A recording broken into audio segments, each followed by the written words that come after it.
till 5:25 to another couple of minutes. Good morning, everyone. Thank you so much for joining us. For those of you who don't know me, but I think all of you do, I'm Cindy from SAPIX and UpAven. I'm not quite going to introduce Ken because everyone knows him, but he's sure to tell you a little bit about himself when he starts his presentation to speak about or give you an intro on the demand-driven adaptive enterprise model. Ken, thanks again for your time. We appreciate it very much, and over to you. Cindy, okay, thanks very much. So this is part of a series of webinars that we've been running on demand-driven.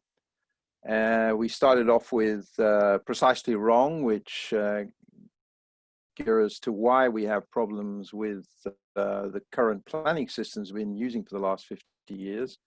We then did an intro into DDMRP, demand-driven materials requirements planning. I did run another one on, then we had a 3-hour workshop on DDMRP, and a few weeks ago we did one on the demand-driven operating model. So this is now looking at the much bigger picture that we're going to be talking about. So there's a little bit about me. I think most of you probably know me, but I'm an APIX instructor and a Fresh Connection trainer and a DDI instructor, and most of my work has been in education and consulting in operations and supply chain management, and around the world quite a bit. And yes, I've been very involved in SAPIX over the years and have been president twice. So you will be getting a copy of the slides, so we'll get those off to you later on. So let's have a look at the agenda for this morning.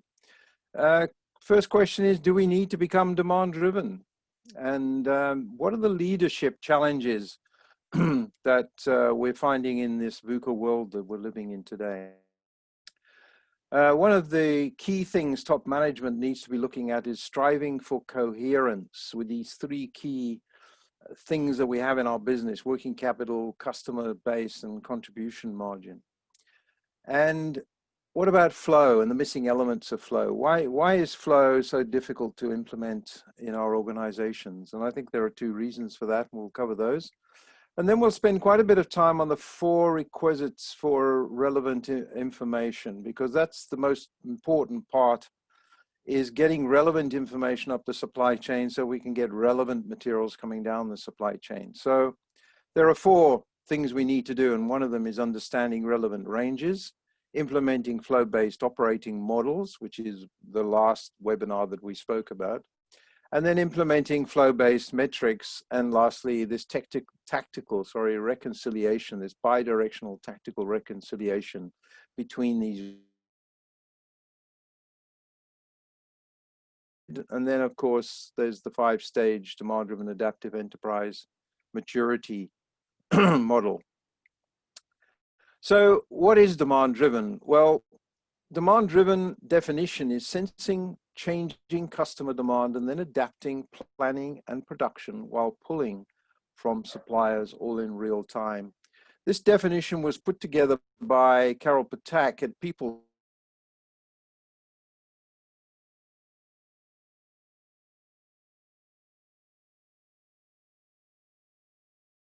in PeopleSoft.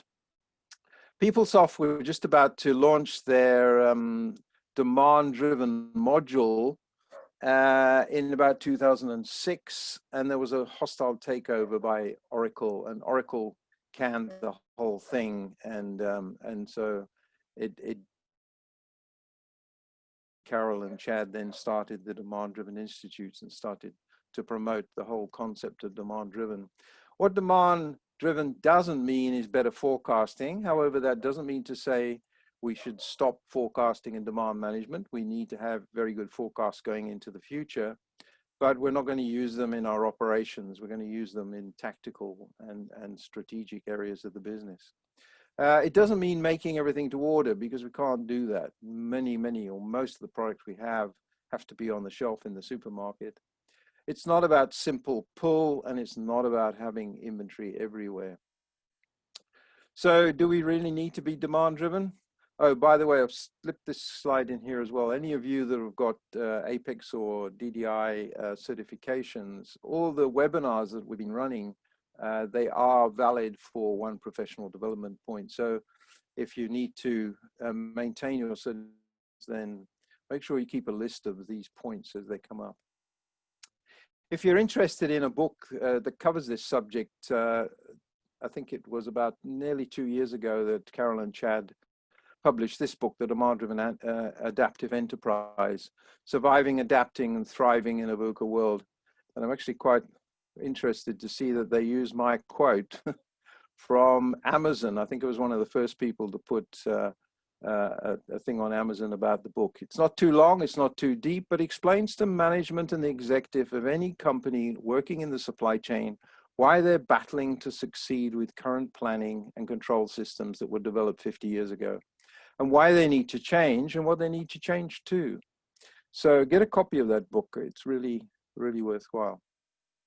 So as we know, we're all living in this VUCA world, which is very volatile. It flares up at any particular point in time. It's also very uncertain. We really don't know what's happening tomorrow almost, let alone what's going to be happening in the next month, the next quarter, or the next year. It's also incredibly complex. There's lots of nodes all connected together. And although we call the whole concept supply chain management, it's not, it's a network, and it's a very complex network. And I'll talk a little bit about complex adaptive systems in which we live today. It's also very ambiguous, and I like this photograph down in the bottom right-hand corner because it's very blurry. Although we think we can see into the future, it's a little bit blurred. I'm really quite sure what's going to be happening. We might have a rough idea, but we haven't got a very clear idea of what's happening. We also know that VUCA is the new normal for supply chain. And if we go back to 1965, and 1965 is an important date as far as supply chain management is concerned, because it's the date really that MRP, Materials Requirements Planning, was developed by Dick Ling at IBM with his 12K of memory. He developed the Materials Requirements Planning algorithms that we use today. And if you look at the supply chain characteristics of complexity and life cycles and tolerance times, complexity, etc., it is totally different to where we are today. And I think I can attest to this because I think I started working in about 1965. And the only technology we had was the landline and the post office. And that was about it. And when you consider what we have today, it's chalk and cheese. And yet we're still using the planning systems that were developed in 1965 today. And so we think it's time for a change. I think this is an interesting article that came out of the Harvard Business Review. And if you read down there where I've highlighted, it says public companies have a 1 in 3 chance of being delisted in the next 5 years, whether because of bankruptcy, liquidation, mergers and acquisitions, or other causes. And if you read on further, it says this is 6 times faster than the rate 40 years ago. So companies are not surviving, and we believe that the reason for this is that companies are dying younger because they're failing to adapt to the growing complexity of their environments. And of course, one of the major things we have in our VUCA world is risks. And there are a number of different risks, and Carol and Chad cover these quite nicely in that book. We get the collapse risk. The change from within or without an industry renders the firm's model obsolete. And I think a good example of this is probably Amazon, in the way that they've gone into online shopping. There's a huge collapse risk for the high street shops and the bricks and mortar. It's changing the whole way we do things.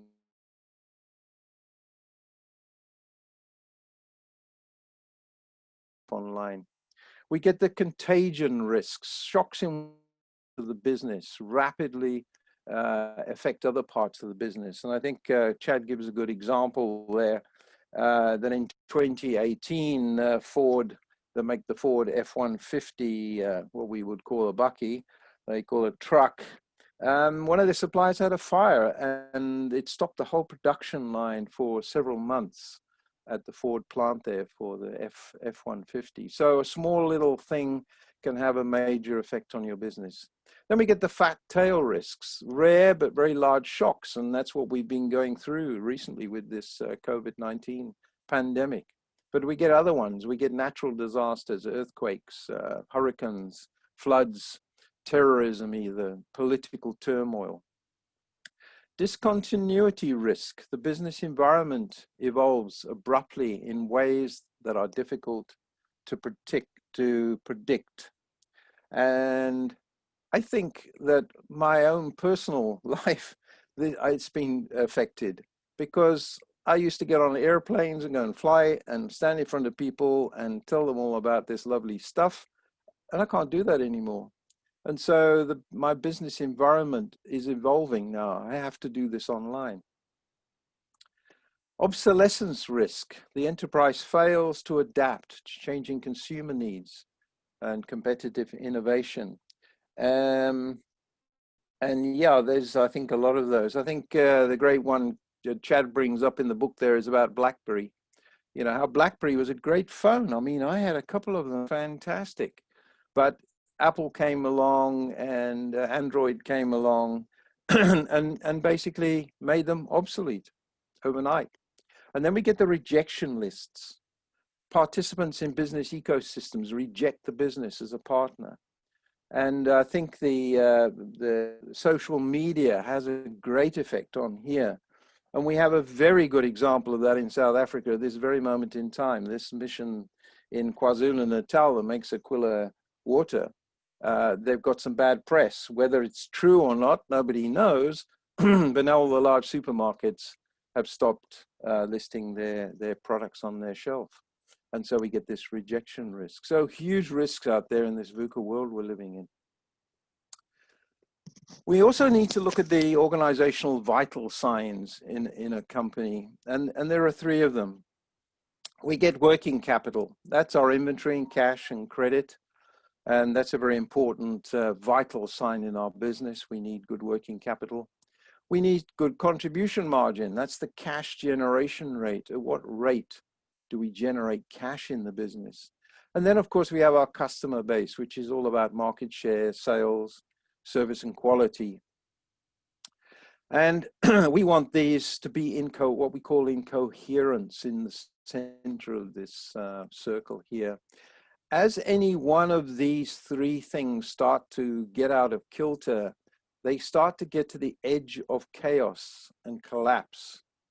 And if we go over that edge, then we get insolvency and we get collapse. And so we need to make sure that these three vital signs are in coherence, because as soon as one of them goes out, it can affect the other two as well. And if the working capital goes out or the customer base suddenly drops off, it's all hands on deck and people are trying to survive in their business there. So organizational signals, alarms intensify as any one of these three vitals move out towards the outer ring. And I think a good analogy here is our own human body. We have exactly the same thing. We have these vital signs. We have circulation, temperature, and respiratory rate. And if any one of these starts to play up, our temperature starts we get a big fever, for example, we need to go and sort that out. Otherwise, ultimately, it could bring us into that critical condition and ultimately into death. So medical attention intensifies as any one of these vitals move towards the outer ring. So in our normal lives, we're going along normally, and one of these things gets out of kilter, we're down to the hospital or down to the doctor to try and get it sorted out. So I think that's a good analogy. I mentioned that we're living in a complex adaptive system, and in some regards, thank goodness we do, because it's complex and because it's adaptive. I think that adaptive word is very key. We can adapt. We have the ability to adapt when things change. So why is our world complex? It's because it's non-linear. Our world is not linear. Dynamic interactions and high degrees of interdependencies across throughout a multi-dimensional structures. And of course, this means that we have extreme sensitivity. Lots of small initiating events occurring in short time frames can produce significant nonlinear outcomes that may become extreme events. And this means that we have this proportionate cause and effect. A part that costs 10 cents can halt the assembly of a multi-million-dollar item as quickly as a $10,000 part. So it doesn't matter if it's small or it's large, it can cause a problem for us. So why adaptive? Well, adaptive refers to the way a system changes or evolves through a process. We get these three things happening. We get emergence, is a reconfiguration of the system, triggered external or could be internally as well. We get feedback. It's a set of signals and triggers that are monitored by adaptive agents. And so we have these people in our organization that are looking at these signals and they become adaptive agents and making the changes. And then these adaptive agents are selecting the best decisions and actions and learning in response to signals and triggers. And I'll give you an idea later on how we use this in the demand-driven adaptive enterprise. So complex adaptive systems, key attributes, characteristics, and what are the key attributes? Well, I mentioned the word coherence before. We need to have subsystems behave in an alignment with the overall system objective. So what is the objective of the overall system? Are all the other subsystems in alignment with that? What are the characteristics? Well, the boundaries. There are practical boundaries out there and limits for subsystems and the overall system. You might think that there are no boundaries, but typically there are boundaries that we have to work within our organization. Then we have the edge of chaos, the zone where equilibrium and chaos is going to collapse. So we need to know where that is as well. The signals, the communication protocol within the system. So we need to be getting these systems. What are my vital signs like? Are they okay? How not okay are they? Or how okay are they? So signal strength is important, part of communication protocol, conveying that priority. Unfortunately, in traditional MRP systems, we're typically okay or not okay. We don't know really how okay we are or how not okay we are. DDMRP, we know we have priorities. We know how okay we are. We have that priority. Feedback loops, mechanisms to judge and subsystems performance. So feedback, closed loop systems, very important. And then we need these adaptive agents. Those people that are receiving these signals, they're learning and reacting to these signals as they go along.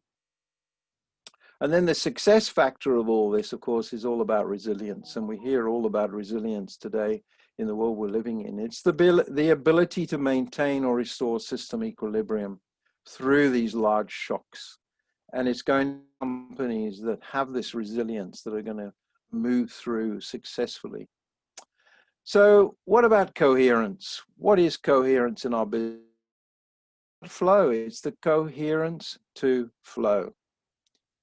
And if we look what George Plossel wrote in the second edition of Orlicky's MRP book, he said that all benefits will be directly related to the speed of flow of materials and information in our supply chains.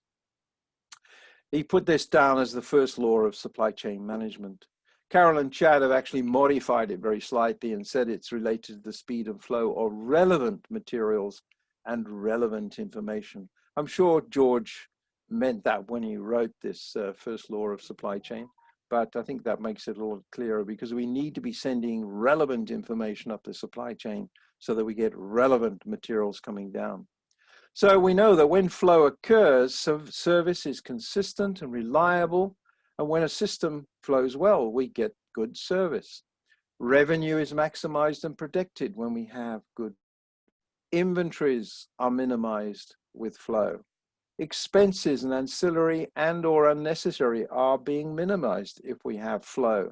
We're not flying those parts in at great expense or cross-shipping parts from one warehouse to another part and causing extra expenses.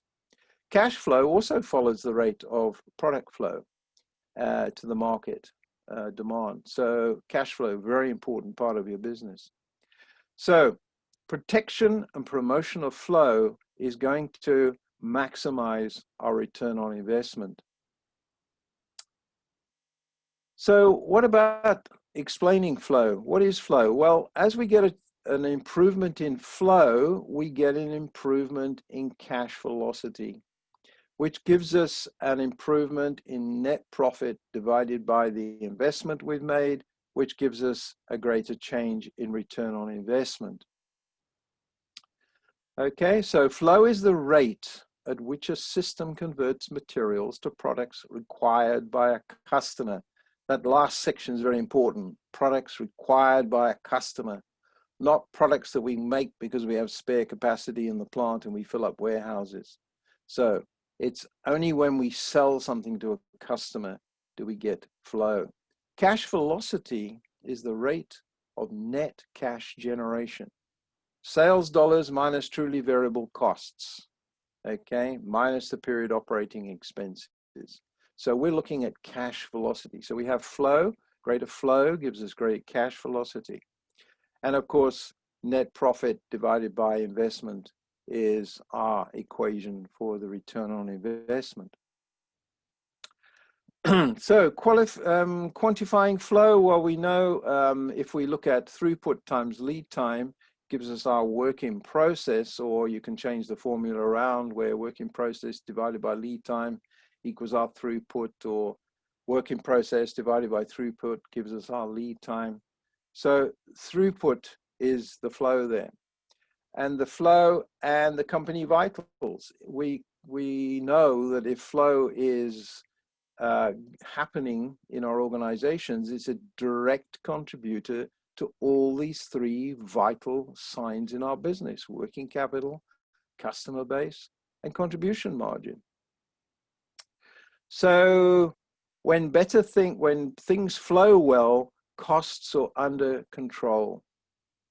Unfortunately, the reverse is never particularly true. So once we get things flowing, our costs become under control. It all seems pretty obvious, but there seems to be a missing link for flow. Why doesn't it happen? Why haven't people embraced flow? It's been around for decades, but people haven't embraced it. And I think there's two missing elements for flow. And the first one is variability. As our variability reduces, we get better flow, better cash velocity, better return on investment. So variability is defined as the summation of the differences between our plan and what actually happens.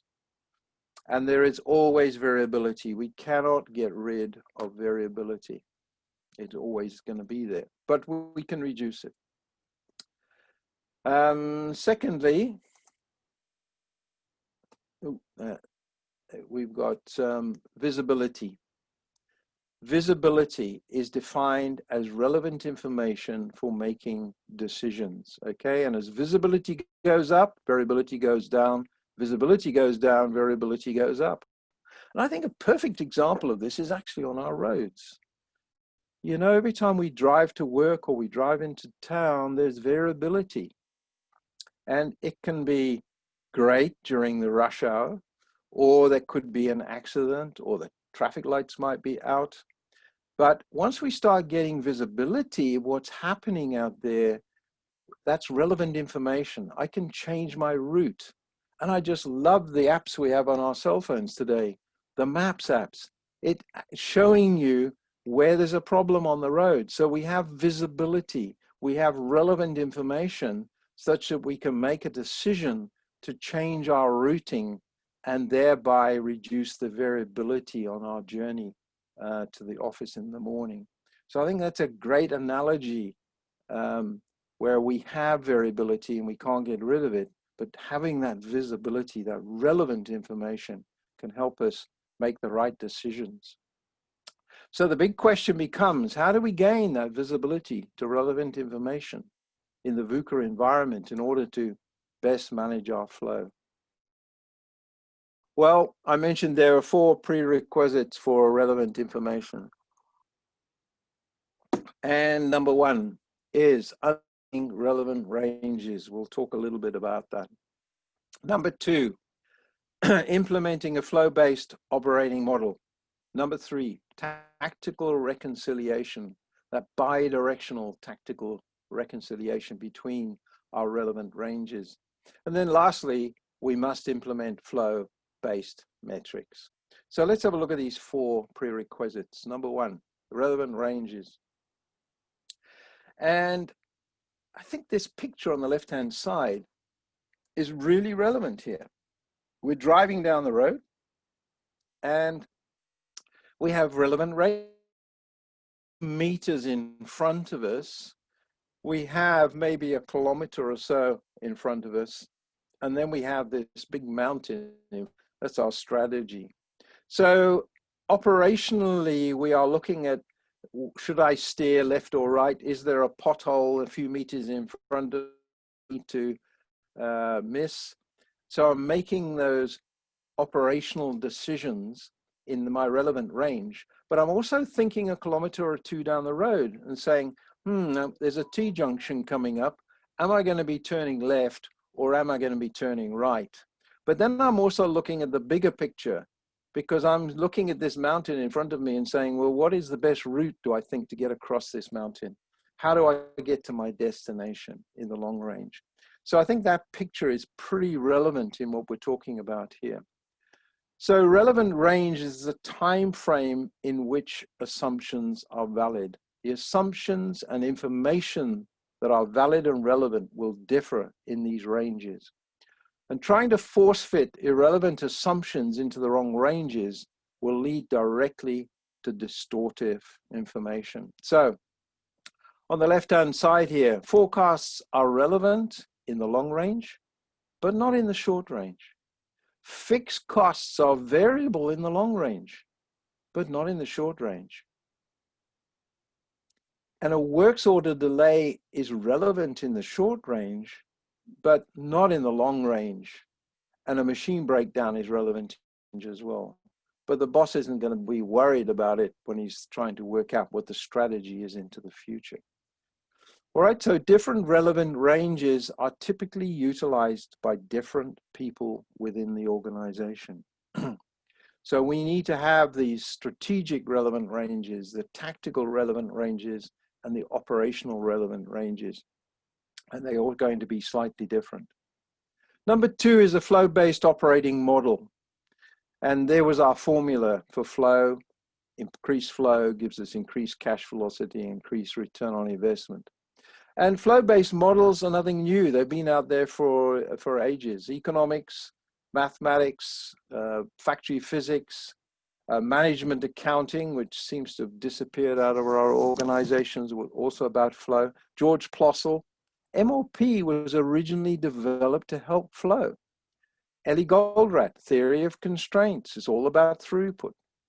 Taiichi Ono and lean. And Dr. Deming with the variability in Six Sigma, all about flow. So there are very specific ways to design a flow-based operating model. And there's a couple of diagrams there. And when you come on the demand-driven planner course, we spend quite a bit of time getting people to understand how to develop that operating model within their organization. So thirdly is the tactical reconciliation. And the assumptions and information between these relevant ranges is going to differ. There's a need to reconcile these assumptions in a constant, bidirectional, iterative fashion in order to drive that adaptation within our organization. Strategy must be influenced by operational capability and performance, as well as how the model might perform under predicted conditions.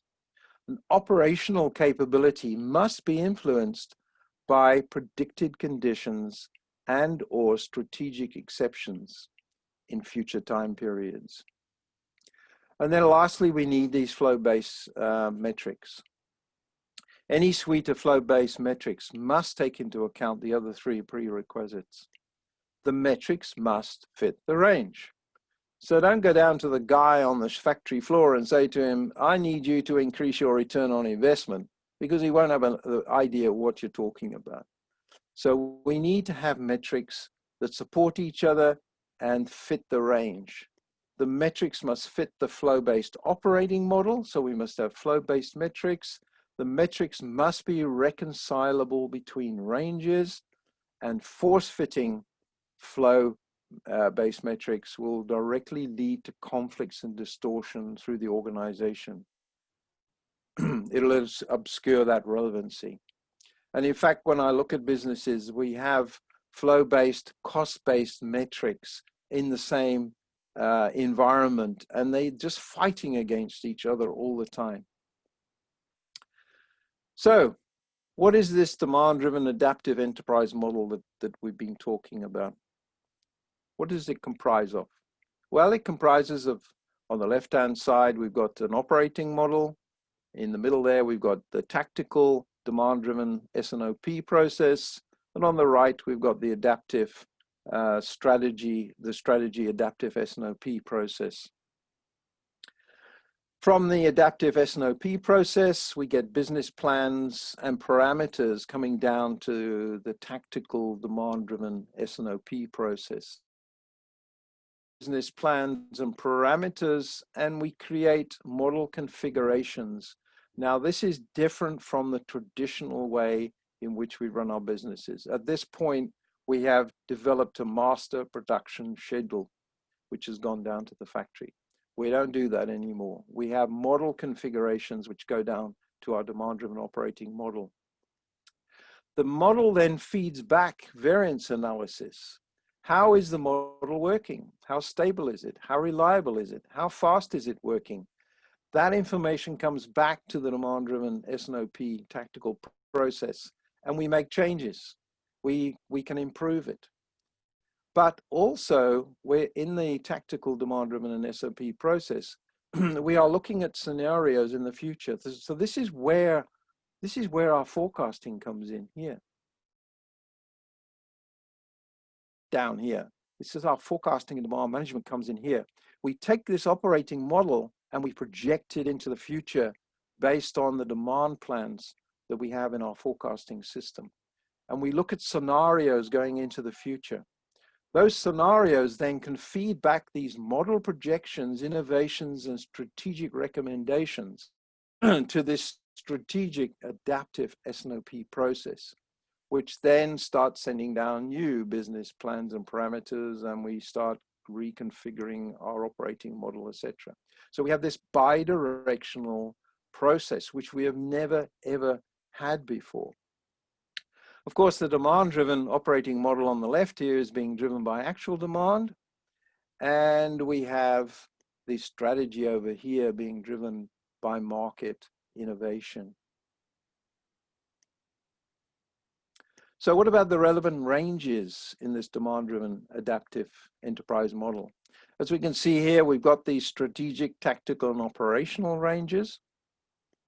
Down in operations here, well, our time buckets are basically hours, daily, maybe a week. And the length of time we're looking out is really the longest decoupled lead time. Now, what do we mean by decoupled lead time? If you've been on the demand-driven planner course, you'll understand that is the length of time between decoupled points in our supply chain. So we're just looking out to the longest decoupled lead time in our business in this relevant range. The tactical range. Here we blend the present, the short term, and the past together. We're looking here at least one cumulative lead time in the past and up to one cumulative lead time into the future. And then when it comes to the strategic relevant range, here we're looking monthly, quarterly, annual time buckets. And we're looking at a cumulative range out into the future where the capacity and our resources becomes variable. And so we're looking out into the future. And I think if we look at a diagram here, a time diagram, we can see how this all fits together. So here's our demand-driven operating model, which is the present, maybe a week or so. Demand-driven S&OP is looking back into the past, one cumulative lead time, the present, and looking into the future, one cumulative lead time. Traditionally, our business plans go out about 1 year, possibly.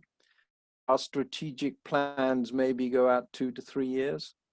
Our adaptive S&OP, as I said, goes out to the point where us are going to be totally variable, i.e. we can do anything we like at that point.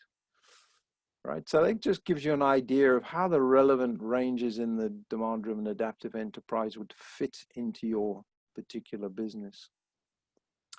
Let's look a little bit more at the flow-based operating model here. This is where we combined elements of MRP, DRP, lean, theory of constraints, factory physics, and Six Sigma. Carol always talks about, and I guess I was in the same era as well, it was the world of or. We either did MRP, or we did lean, or we did theory of constraints, or we did Six Sigma. And if you were theory of constraints, if you came, you tried to suggest anything else, you were a heretic. Today, we are in the world of and. We are using MRP and DRP and lean and theory of constraint and Six Sigma all together. They are all great tools and we don't want to throw them out. There's some great stuff there that we can use in our organizations. So we're pacing operations now to actual demand, sales orders, actual demand as opposed to a forecast. We're strategically placing those decoupling points for lead time compression and variability. That bullwhip effect mitigation. Every time the bullwhip hits one of these decoupling points, it stops dead. Yeah, it starts up again on the other side, but it'll stop dead when it hits the next one. We also need to have strategically placed control points in our system for schedule synchronization. The same way that an airport has a control tower, controls not only the planes on the ground, the planes coming in, but the planes going out again. It's a control point where things happen. And we know the flight should have gone off at 8:25 or landed at 9:15, but the chances of that happening are pretty small. So we need this control point. And the way we manage this is by putting buffers at these decoupling and control points. And in our businesses, they can either be stock buffers, time buffers, or they can be capacity buffers.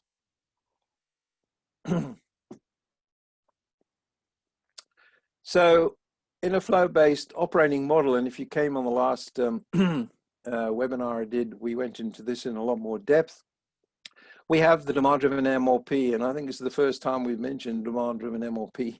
We've been going over half an hour now. So we have this demand-driven MRP supply order generation system, which is being driven by actual demand. It is sending manufacturing orders down to the demand-driven scheduling and finite control point scheduling system here, and purchase orders and stock transfer orders down to the demand-driven execution. Feedback from the scheduling system here, giving us promise dates for those manufacturing orders. We're getting on hand and synchronizing our execution system here into demand-driven MRP. And we're getting those released manufacturing orders going down to execution, and we're getting the progression of those manufacturing orders coming back to the demand-driven scheduling. And this is all being driven by demand-driven with model configurations, which are basically your bills of materials coming down into your demand-driven capacity, routing information coming down into your demand-driven scheduling, finite control point scheduling system. But it doesn't stop there because we want variance analysis coming back. Okay, so we see how the operating model is working. It comes back into this demand-driven SNOP process, this variance analysis, and we change the configuration if we need to. And this is happening almost on a real-time basis. So we have this tactical reconciliation hub in the middle here. It's bi-directional. Okay, it's going this way and it's coming back again. It's a bi-directional tactical reconciliation hub in the middle of our demand driven. And how does that work? Well, we're looking at tactical review. We're looking at the demand driven variance analysis. What's the variance coming out of our operating model? So this is where all your Six Sigma people are sitting in here, looking at these control charts here, and how can we reduce the variance? Also the tactical projecting model performance within the tactical range. So I can see here into the future that I've got quite a bit of spare capacity on resource number 3 here into the future. I can do something about that. Configuration, reconciliation, shaping the model to the evolving environment. So looking at those settings, the demand-driven operating model settings, and changing them as and when needed. Tactical exploitation in the short range. I can see that I've got spare capacity here. Don't get the factory to make products just to fill up the warehouse and keep the machines running. Talk to sales and marketing and say, look, we have spare capacity. How can we sell that? Remember, we want to be able to make products that we can sell, not just fill up warehouses. Strategic recommendations can go back to strategy. Ideas for better model performance, needing senior level approval. And then strategic projections, projecting the model performance in a strategic relevant range. So a lot of things happening in this demand-driven SNOP tactical reconciliation hub. To me, this diagram here is absolutely just speaks acres to me. It really explains why DDMRP works so much better than additional systems that we've been using. Here we have a business that's predicting constant growth, nice growth going into the future. We know we have an optimistic side and we have a conservative side. We may be up here and we may be down there. We don't know, but what do? We take the number in the middle here. That number gives me what I call an average daily usage. Now, in the past, that would have been put into the master production schedule as a single number. Put it into our master settings, which generates a buffer, all right? And we can see as the ADU number climbs, our buffer gets bigger and bigger. But we can see that we have a capability range here. This is my average daily usage number, this black line going up here. But if my forecast, that number's wrong, and I move more to the optimistic side, I have this capability on the lower end of the buffer here. This is my maximum limit here. But also, if the figures go to the conservative side, up here would be my maximum inventory exposure. And so what we're looking for, we're looking at this capability range and seeing, does it match the forecast range here? If this is too small, we can make the buffer bigger. If it's too big, we can make the buffer smaller. And so we can match these capability ranges to the forecast range in our business. And I think that's a brilliant slide, that one. I just love that. But unfortunately, capacity is generally step capacity. It doesn't gradually increase. We can see into the future here in 6 months' time, possibly, that we're going to run out of capacity. So we know we're going to need to put something in at this point, and we will have excess capacity over the next few months until the system takes up that capacity. So I don't know if you remember earlier on, but we were talking about this adaptive loop here. Tactical reconciliation helps to drive adaption. Remember we were speaking about that? We have emergence and we have, oops, we have emergence, we have the selection, have the feedback, okay? So we've got this feedback, we have a selection process, we have this emergence and feedback. So it's a continuous loop that is going around our demand-driven adaptive enterprise all the time here. Then number 4, we talked about flow-based metrics to keep that coherence in our business. So operationally, what are we measuring? We got to find ways of measuring these 3 things: reliability, stability, and speed. And we need some signals. What do we continue doing? What do we change? What do we need to really change? Okay, we need to be looking at these signals all the time and continuously changing our operating model. On the tactical side, okay, we're looking at tactical improvements and waste reduction. What opportunities are there to make more money? We're looking at a tactical expense control and the tactical contribution margin at this point in our relevant ranges. On the strategic side, what are we looking at? We're looking at those vital signs in our business, aren't we? We're looking at contribution margin, the cash generation rate, how fast can we generate cash? The working capital, which is our cash and credit and inventory. And what about the customer base? We're measuring that, market share, sales, service, and quality. So we need to be putting these metrics, flow-based metrics in place so that we can keep that coherence in our business. So demand-driven models built for that complex adaptive system. It's about flow. We want coherence, flow in our business. The boundaries, well, they're going to be primarily defined by the relevant ranges within our business. Specific zones and metrics that are carefully monitored. So we're monitoring these vital signs to make sure we're not getting to this edge of chaos. The signals need to be highly intuitive and visual, and we're getting those from the demand-driven methodologies. We also need the signal strength. We need to know not whether we're okay or not okay, but how okay are we or how not okay are we? We need to have some sense of that relative priority. And then feedback loops, define tactical, strategic feedback processes and mechanisms. So we're getting that tactical reconciliation hub in the middle of our demand-driven adaptive enterprise.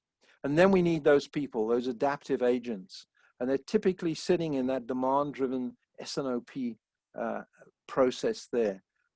We need those adaptive agents that are looking at these signals and at the relevant ranges and making those decisions. And then, as far as resilience is concerned, strategic buffering combined with well-defined complex adaptive system characteristics are going to help us create that resilient enterprise out there in the future. So how do we get started? Well, stage 1, typically companies are focused on cost. They think cost reduction is the way to improve their return on investment. So we've got to persuade people that we've got to move away from cost and move towards flow, okay? Stage 2 is beginning to emphasize operational efficiency with a primary implementation of a demand-driven MLP system. Once we've got that going, we can then start moving into the demand-driven adaptive enterprise stage 1, which is synchronizing and leveraging operational capability from better flow performance and expand the implementation of the demand-driven operating model. At DDAE 2, with the demand-driven operating model capability across the enterprise into the market and DDSNOP and adaptive SNOP start to take place with organization. And then lastly, we're sensing, we're adapting, we're innovating across the supply chain for continual return on investment improvement. And we're moving into that mature, demand-driven, adaptive enterprise model. Final thought, thoughtware is a must. Thoughtware before hardware and software. We need to invest in our people's ability to think and problem solve systemically. If you can't think systemically, then you can't observe, identify, and resolve distortions to relevant information. It means that organization is incapable of thinking and adapting for flow at all levels. So ensuring and maintaining a framework for the 4 prerequisites for relevant information should be the primary job of senior management. So in summary, what have we done? We've looked at the need to become demand-driven. We've looked at some of the leadership challenges in the VUCA world. Remember, we're striving for that coherence in our business, those 3 vital signs: working capital, customer base, contribution margin. We must adopt flow, and those 2 missing elements of flow. Variability is always going to be there, but if we can get good visibility, we can mitigate or reduce that variability. And then those 4 prerequisites for relevant information: understanding relevant ranges, implementing flow-based operating models, implementing flow-based metrics, and then that tactical reconciliation, the bidirectional tactical reconciliation between our relevant ranges. Then we spoke a little bit about getting started in the 5 stages of the maturity model. Okay, so more information. You need to go to the Demand-Driven Institute. We've got lots of educational courses.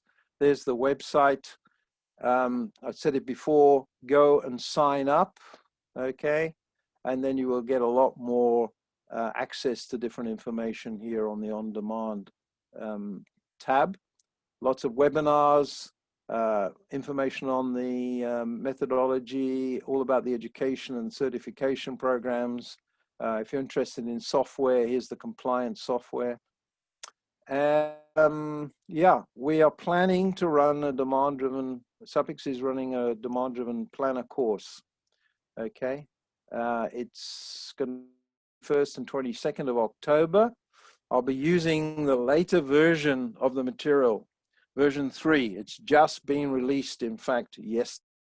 And so we'll be using the new version of the material.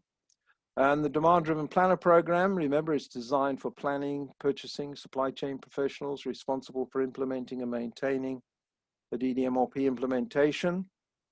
It's the official 2-day course for the Demand-Driven Planner profession. And well, at the end of the course, you'll receive a certificate of completion. It's not your DDPP, but it's a certificate that you took the course. 13 different modules. I'm not going to go through them there. You'll have the slides here and you can get the information off the website. But we go through the whole DDMRP process, 5 components of DDMRP, and we look at DDMRP in the operational environment and demand-driven SNOP a little bit. And then there's the certification exam you can take, which over 7,000 people now have attended these demand-driven planner courses globally. So you need to be getting in there as soon as possible. The certification exam, it is built on a more advanced stages of Bloom's taxonomy. So they expect you to be able to analyze and apply and evaluate scenarios. You've got 3 hours to do 50 questions, multiple choice questions relating to specific scenarios. Okay, and there's some more information there about the course as well. The exam, it's online, it's open book, it's non-proctored. And if you know anything about open book exams, they tend to be more difficult than closed book exams. So you can have your notes and references there.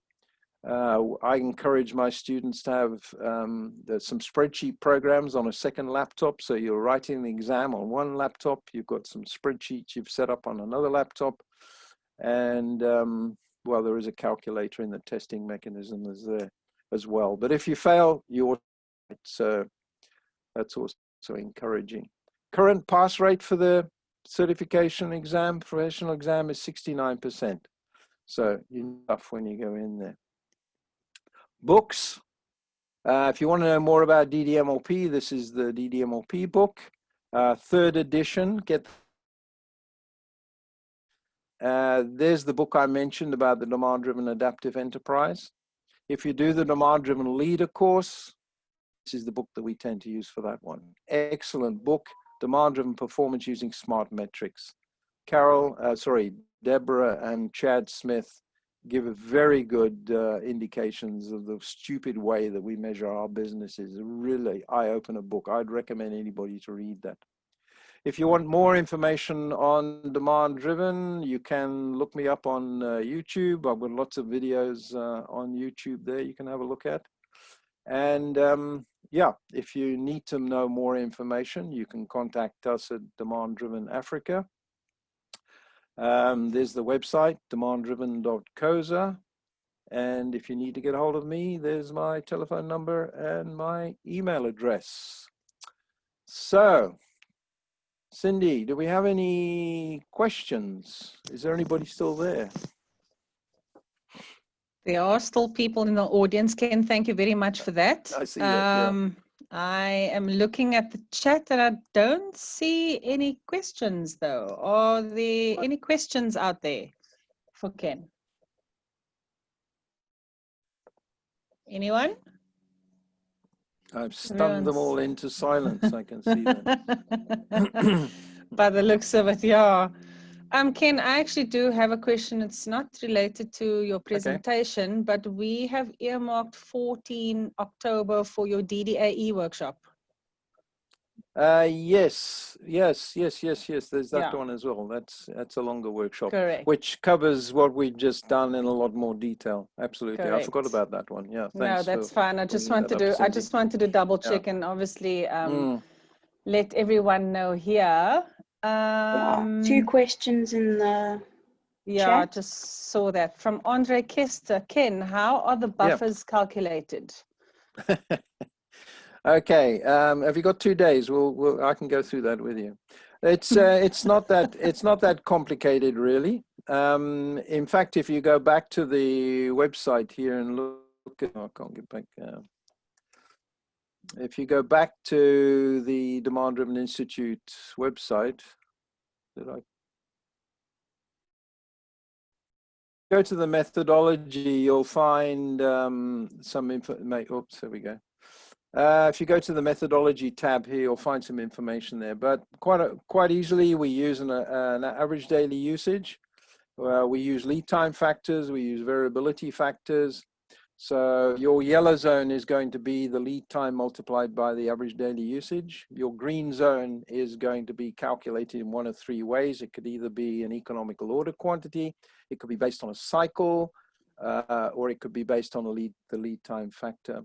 And then your red zone is the safety, and it's of 2 parts. It's the red zone base, and there's the red zone safety. So the red zone base is basically the yellow zone multiplied by the lead time factor, and then we take that number and we multiply it by the variability factor to get the red zone safety, and then we add the 2 together.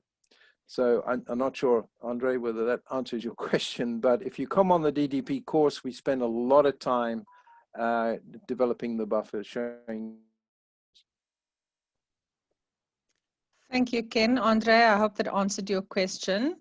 And then from Frank, we have, he's interested in the best way to buy the books. How can he buy the books? Best way to buy the books. Yep. Yeah, look, I don't think you can really get them locally here at bookshops. I usually suggest people go to Amazon and get the books. You can get either hardcover books or you can get electronics. the hardcover book for the DDMRP one is in color now, but it didn't used to be. But the Kindle version is in color. So yeah, I would suggest the best way is to get them through Amazon. And if you get the electronic versions, you can get them immediately and there's no shipping costs. However, if you like paper, then obviously you'll have to wait and pay for the to those books. But there's not really anywhere where you can get them locally. You might try you might try Take-A-Lot. They might get them for you. You could try them. And then we have one more from Colin. I think it's related to the buffers. He's asking, has any company actually achieved this? Are there any case studies? Oh, you mean for the demand-driven adaptive enterprise? Yeah. Yeah, you want case studies? We've got lots of case studies on the websites here, on our website, Demand Driven Africa, on the Demand Driven Institute website, lots of case studies. I think what's going to happen is that people are moving up the maturity index, maturity model. They are causing a thought side of larger organizations, and we've had a few case studies where smaller organizations have come up using this methodology. They've improved significantly, and they've become a major thorn in larger organizations' sides, and they've been bought out. So that's what's tending to happen. But there are many case studies of companies that have started to get to this level. And yeah, if you go to the on-demand here, there's a lot of case studies from the various demand-driven world conferences that have taken place. The last one being in Amsterdam last year in October, I think it was October. Right. Unfortunately, we haven't had any conferences recently. There were three demand-driven world conferences planned this year. One of them being in Cape Town in June, but that never happened, of course. But lots of case studies on the websites. Thank you, Ken. Eugene Null wants to see DDMRP software in action in retail and the aeronautical industry. Do you have a video or videos on this on your YouTube channel? Not in retail or aeronauticals as such. I think the best thing is to go and look at the websites. There's a chap called Bernard Millen who worked at Agilia. He's now running the demand-driven tech offices in Europe now, but he worked at Agilia and they're in Toulouse, and they've done a lot of work with the aircraft industry around France there. So it might be worth having a look what he's got and what Agilia's got on their websites. We can have a look for you, Eugene. All right. Thank you, Ken. Any other questions out there?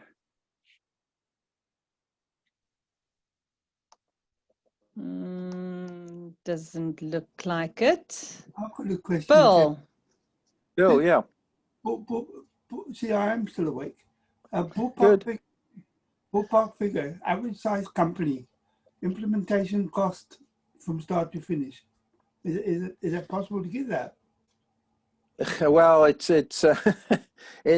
kind of, I guess. In fact, I'm just thinking of a company that I've been dealing with quite recently, medium-sized company. We could probably, you know, they're talking 20-30 million rands worth of inventory. We could probably reduce that, I don't know, 3-4 million. Cost to implement first year, probably less than $1 million. So the return on investment is generally, we find, fairly quick. Okay. Fairly quick, yeah. And it can be almost self-funding. Self-funding. Okay, then second question with the buffers. How often would you want to review them? Do they need to be reviewed constantly, or do they have sort of a life cycle? Buffers can be reviewed on a daily basis, and remember, as far as ADU is concerned and some other lead time factors and what have you, they adjust automatically. You don't have to do anything. So some companies are reviewing that ADU and readjusting the buffers on a daily basis. Maybe that's a bit too frequent, but certainly once a week is probably the norm, I would guess. That you'd set the system up to review the sizes of the buffers on a weekly basis automatically. Certainly once a month is probably not often enough. I would say at least once a week review of the buffers dynamically. Okay, thanks, Ken. All right. Last chance to ask a question. Anyone else? No. Yes. No. Okay. So just to recap, Ken will be running a DDAE workshop, which goes in depth to what he's just presented on the 14th of October from 8:30 to 4:30. And as he mentioned, is running a DDP course on the 21st and 22nd of October as well. So you can check out the SAPEX website if you would like to register for those workshops. Please do. There are other events also on our event calendar that we would like you to attend if you can. Ken, thank you very much again for this very informative presentation. We appreciate your time. Always good to have you here, and to everyone else for joining us this morning. I hope you have a wonderful day and a wonderful week, and happy Heritage Day, everyone. Ah, yes. Hopefully see you on the, yeah. Okay. Enjoy your long weekend. Cheers then. Cheers, everyone. Bye. Bye. Bye.